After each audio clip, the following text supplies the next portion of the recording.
ఇప్పుడు ప్రపంచవ్యాప్తంగా కోట్ల మంది మహిళలు యోగా చేస్తూ ఫిట్గా ఉంటున్నారు కదా.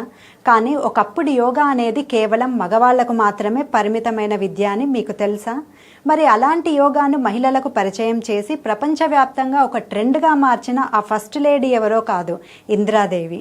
పేరు వినడానికి పక్కా ఇండియన్లా ఉన్న ఆమె పుట్టింది మాత్రం రష్యాలో. అసలు పేరు యుజెనిక్ పీటర్సన్. టీనేజీలోనే యోగాపై ఇష్టంతో ఒంటరిగా మన భారతదేశానికి వచ్చేసింది. ఇక్కడి సినిమాల్లో కూడా నటించి ఆ తర్వాత తన పేరును ఇందిరాదేవిగా మార్చుకుంది.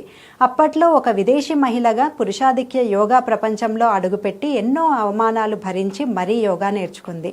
ఆ నాలెడ్జ్తో అమెరికాకు వెళ్ళి హాలీవుడ్ స్టార్స్కు యోగా నేర్పించి ఈ విద్యను ఒక గ్లోబల్ వెల్నెస్ మూమెంట్గా మార్చేసింది. అక్షరాల 102 ఏళ్ల పాటు ఎంతో ఆరోగ్యంగా జీవించి యోగా హిస్టరీలోనే ఒక రికార్డు క్రియేట్ చేసింది.